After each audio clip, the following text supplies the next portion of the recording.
Tell me, have you felt that weird feeling, almost like a cold hand passing by the back of your neck, even when the sun burns hard in the sky?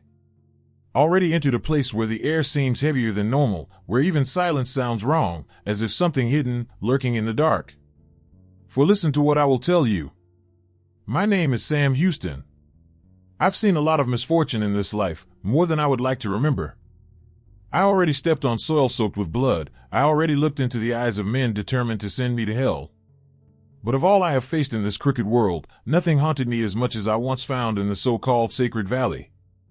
It wasn't a sanctuary, no. It was a valley of wind-cracked hills, where the earth is red like alive meat. There, they say, the floor drank more blood than water. The commandings, the old owners of these bands, called that cursed place. They said that anyone who entered the old silver mine dug there would no longer come out the same man. This was left. At that time, I didn't listen to these stories. Man who lives on the border learns early to fear more gunpowder than legends. But fate sometimes has a taste of derision. It was on an April afternoon when a bunch of dogs thirsty for my head put me on the run. Each mile traveled left my muscles grieved, and the poor beast horse pouched as if to collapse at any moment.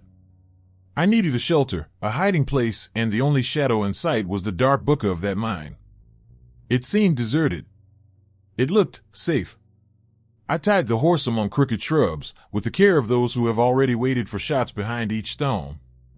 I pulled my rifle by my chest, took a deep breath, and went through those rotting old beams that still supported the entrance of the mine. There, the world became small, the denser air, and the daylight, just behind me, became just one memory. And it was then, as my eyes tried to overcome the darkness, which I heard.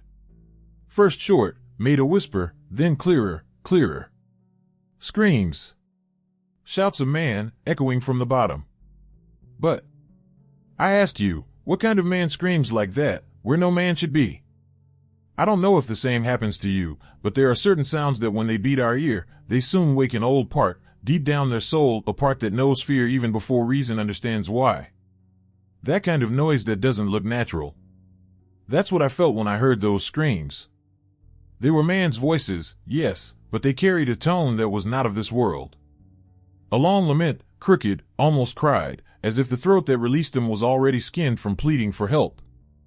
I let my hand firmly on the rifle, my eyes sweeping the darkness ahead, trying to find the source of that sound. The light that entered the mouth of the mine barely touched a few steps inside, the rest was just pitch and a wet stone smell, mixed with rust and rotten thing. I ask you, what would a wise man do? I would go back to the horse, go out like a soulful soul, seek shelter elsewhere, away from that curse. But wisdom, I learned early, is a luxury that sometimes does not fit in the pocket of those who live on the brink of death. And at that moment my fear of the men who hunted me was greater than the fear of any ghost. I entered a little more, my eyes trying to get used to the dim, the firm rifle, every step calculated, attentive to the smallest sound. The mine was a tunnel maze, narrow tunnels, the walls covered with old picks of picks, silver veins shining here and there as eyes lurking. The echo of the screams seemed to pull me, made an invisible hand grabbing my neck and guiding my feet. The more I advanced, the more these laments grew, filling the space, reverberating the stones, until they could not know if they came from the front, back, or above. It was then that I realized the first sign that something was wrong beyond the account. There were footprints on the thick dust of the floor. Recent footprints. And the stranger is that they were not just a man. There were also deep marks, as if some heavy creature, sharp claws, scratched the ground as they walked. They seemed to drag something.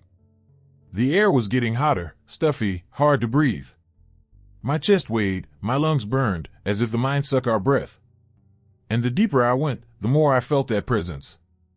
It wasn't just the sound of the screams, it was something there, along with me. Something that, even without seeing, I knew I was. The lamp light attached to the wall cast crooked shadows into the galleries, distorting anything that crossed there. But I swear to you, for everything I have the most sacred, there was a moment when I saw a figure move between the stones, fast, low, like an animal lurking. The eyes were two red, back dots, shining in the darkness, staring at me. My blood froze. I mentioned raising the rifle, but the figure disappeared like smoke before I could even aim. Calm down, Sam, I whispered to myself. It's not time to lose your head. I continued forward, guided more by the instinct than by the courage, until I reached a larger opening, a kind of camera where the galleries were. In the center, something made me push. A stone altar. That's right, an altar, gross, rough, but clearly made by human hands. About him, dark marks that seemed to me dry blood. And around, trapped in the walls, as if stuck in the rocks, bones. Bones of man. Skulls, ribs, females, all willing with sick care, as if they were part of some ritual. There, the scream ceased. And it was in this silence that I heard another sound. A snap, a slow creak, like nails scratching wood. It came from a dark corner of the chamber. I pointed the rifle, trying to see what was there, and, by the hesitance of the lampio, I saw the shadow rise. It was tall. Very high. At first I thought it was a man covered by some kind of cloak or skin, but then I realized that the skin was his. Thick, stained, made of dark scales mixed with leather. The face. Ah, my God. The face was a misshapen mask, where the mouth opened too wide, full of thin, long teeth, like needles. And the eyes, those red, fixed eyes on me, hungry. He didn't move immediately. Just looked at me, as who evaluates the prey before jumping. My finger squeezed the trigger, but something inside me knew that the gunpowder might not be enough to face that. And I say unto you, I never felt so small before a creature. There are people who like to say that courage is the absence of fear. Nonsense. Courage, my friend, is to move on even when the fear tightens the chest and makes the legs tremble. And there, in that dark chamber, in the face of that thing erected between the shadows, fear made fever. I don't know how long I was standing, rifle pointed out, the hard finger in the trigger, but unable to shoot. That creature. There was no doubt in me that it was a living thing. But it was no animal that God had put in this world. She steadied me. The red eyes, back, so intense that they seemed to burn in the dark. You could hear the heavy breath coming out of those wide nostrils, the hoarse, wet sound, every inspiration as if it pulled the air of the earth itself. My instinct screamed for me to run, but the reason, this dam, whispered that if I turned my back, if I gave my back to that, I would not even come until the next curve of the tunnel. He knew, somehow, that it was fast. Fast like the devil. I kept my rifle firm, trying to think. Whatever it is, bullet is still bullet, I said to myself. And then I shot. The stamped shot echoed so high in that mind that it almost made me lose my balance. The light of the glare illuminated the whole thing for a moment. I saw her skin shine, black and thick, and her mouth opens, showing the rows of long teeth, stained in gray gum. The shot hit. I saw the bullet tear the shoulder of that creature, a thick, dark gushing sprout from the wound. But what froze me was not the blood, it was the sound that came later. It was not a scream. It was not a growl. It was a laugh. A hoarse, low sound that reverberated on the walls as if the mine itself laughed at me. The thing was stopped for a second, and then slowly began to advance. Step per step. No hurry. I shot again, aiming at the head. Another flash, another stamped, and the creature just retreated a step, as if he had taken a light push. The bullet did not cross, not as it should. It was as if her meat was too hard, or as if the metal simply wasn't done to kill that. I felt the sweat drain through the temples, sticking the dust on my face. The air was getting hotter, heavier, each breath seemed to burn me inside. It was then that she stopped walking. He stayed there, about 10 steps from me, lowered his head a little and hissed, that strange sound coming out of the throat's depths. And the shadows, on the walls of the house, came out others. First I thought it was stones that moved, but when the lightning light of the lamp crashed, I saw the eyes. Small, many. 10, 20 pairs, I can't say. Smaller, disform, twisted creatures such as withered men, dry bodies, bone-glued skin, eyes shining in weak red. They walked on all fours, dragging their thin arms, the big nails made claws. They surrounded the chamber silent, the fixed eyes on me. And me in the middle of that, rifle in hand, every cartridge now looking less useful than a crooked nail. Lord, tend to mercy on this poor man, I muttered between my teeth, the blood boiling in my chest. That's when I noticed. The altar. The dry blood. The bones. That was not just a scenario there. It was food. It was offering. And those creatures, those withered souls, were part of the offering. Whatever that monster was, he not only killed. He fed on the essence, the soul of man. And what was left? What wasn't used? I turned these things. Living leftovers of a macabre banquet. I don't know where I took strength, but I took a step back, always with the rifle pointed out, and reached one of the torches stuck to the wall. I drew it, the fire shaking on the tip, and shook the lamp on the floor, spreading the oil inside it in the bow, throwing the fire over the puddles. The flames caught fast. The camera filled with light and smoke, and I heard the creature's winch, a sharp, desperate sound. The big thing, the owner of the party, howled, a cry that made the stone vibrate under my feet. I took advantage of the confusion. I ran. I ran like I never ran throughout my life. The screams followed me through the corridors of the mine, the echoes confused me, and I barely knew if I was going out or even deeper into that hell. I just felt the weight of smoke, the heat of the flames, and behind me the sound of something coming, something fast, something that no longer needed to hide. My chest burned. The legs failed. And yet, I ran. I didn't look back. Because I knew, if I looked, there would be no strength to continue. They say there are places where God does not enter. Singing where even the light does not have the courage to lie down. Where the very name of things loses meaning. For I say unto you, with a heavy heart and cracked soul, that well in the midst of the mine was one of those places. The man, or what was left of him, continued there, immovable, pointing down, to the spiral stairs towards the black man. His back eyes followed me, and the crooked smile seemed to know more about me than I knew myself. It was the kind of look that comes from those who have seen too much, from those who have already lost himself. I should have turned. It should have run to my horse and left that damn mine behind. But something there pulled my soul, as if there was an invisible rope tied to my chest, pulling me more and more into that darkness. With each step, the air became heavier, moist, the smell of stronger rot. The rifle weighed like lead in my hands, useless as a convinced sinner prayer. The sound of my steps echoed, but it seemed that the echo was always too late, as if something else, behind me, repeated every step I took. I reached the bottom of the staircase. The ground was dirt, but with deep marks, as if claws had torn the ground. The space opened in a wide cave, where the walls shone with those silver, twisted, almost pulsating veins. And right in the middle, a hole. A tear on the floor. It was not a hole made by human hands. It was as if the earth had been skinned, an open, alive wound, breathing.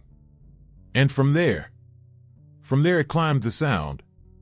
They were no longer shouting. It was a corner. Low, guttural, repeated in circles, a melody of no beginning or end. A lament that dripped down the walls, which entered the ear and nestled in the head. And by God, that moved with our minds. I felt my thinking shuffle, the memories run away. I forgot where I was, I forgot who it was. I saw my mother, I saw my brother, killed for so many years, but there, smiling at me. I heard my daughter, calling my name. Sam. I closed my eyes tightly. I bit my tongue until the blood tastes, trying to keep myself, keeping me. But when I opened my eyes again, what I saw made me almost drop my rifle and fall to my knees. From the hole, hands began to leave. Human, skeletal hands, some with meat still stuck to the bones, some dried, black like coal. They slowly climbed, grabbing the edges, as one climbs from a deep back well. And among them, eyes. Too much eyes. In the dark, on the earth, in the bodies. And then she went up. The thing. He was not a man, it was not an animal. It was too big, deformed, with the skin hanging in strips, like a poorly sewn jacket. But they were not any leather straps. They were faces. Man, woman, child, sewn on each other, moaning low, the mouth stirring, the eyes still flashing. And the head was a huge skull, but with thin teeth made razor, and two twisted horns, bowed inside as snakes devouring themselves. The faces sewn on the skin murmured in choir, repeating the same words, in a language that was not man. The thing rose. And his eyes, red made iron, fell on me. One more. The voices came from all sides. Of the walls. From the floor. From inside my head. One more. And then I understood what that mine was real. It was not a silver mine. It was a safe. A place made to arrest that. A dug hole not to take wealth, but to locate the oldest evil these lands have ever known. But someone, in some time, had opened the door. And that, even arrested, fed on. Of whom he risked too much. Who came in where he should not. I was paralyzed. The cold blood. But the creature, instead of attacking me, started singing again, the same hypnotic corner, trying to pull me close. 1 step. 2. I felt my legs weak, as if my will have gone. It was then that I heard a snap. A dry, familiar sound, the wood of the ranks above the staircase yielding. The old beams broke, and the earth began to collapse, rolling into the cave, crashing stones, dust taking the air. The ceiling itself seemed to sink. The creature shouted. A scream so tall that it made my ears bleed. But the collapse did not stop. Without thinking, I turned on the heels and ran. I ran like a possessed man, stumbled, slipping into the dust, with the roar of the creature echoing behind me, with the bones shaking on the walls as a war drum. I climbed the stairs as everything fell. The stones fall around me, the entrance of the tunnel starting to crumble. At the last moment I jumped out, the mouth of the mine collapsing behind me in a cloud of dust and stone. I lay on my stomach, coughing, my chest over fire. And there, with his face dug into the hot earth, I heard one last whisper coming out of the depths. One more. One more, but not today. I got up. I brushed the rifle on the shoulder. I set my horse with my legs still shaking. And I never went back to that Worth. Do you believe in a curse, my friend? Do you think evil can get stuck in a place, waiting, as a beast, for those who have the bad luck or foolishness to get too close?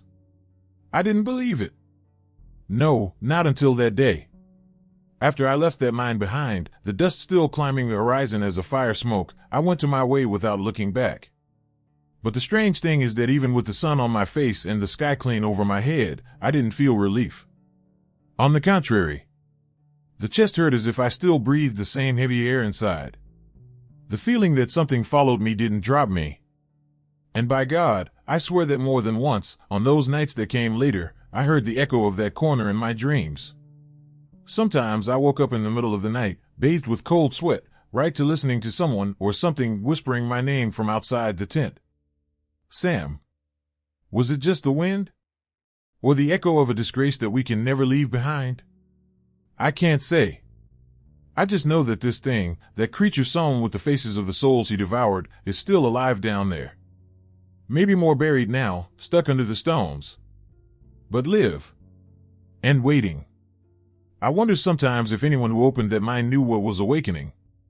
If the first men who went down there sought silver, or if they sought something worse. Something that of this power, fortune, luck in war.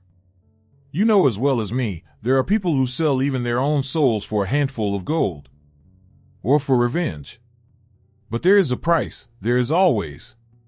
And the price in that mine is paid in flesh and spirit. I don't know how long that hole will remain closed. The stones collapsed, yes, but the earth, my friend, the earth is not a grave of trust.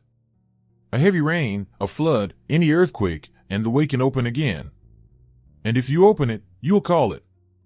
Because that's what evil does, wait. Flame. And seduces.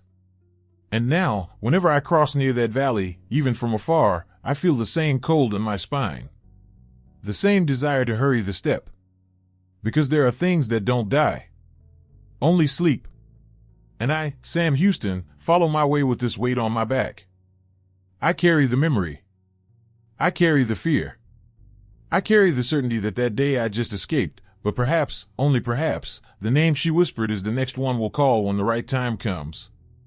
And I tell you, who is listening to me now, here, by this fire, there are places where no man should step on. The blood mine of the Sacred Valley is one of them. If you want to keep listening to these stories, these truths that few dare to tell, be sure to subscribe to the channel. Leave your like, share it with friends, and activate the bell so you don't miss the next. Because, my friend, I still have a lot to tell. And not everything I saw by these bands can be explained. We see each other in the next story. If luck wants.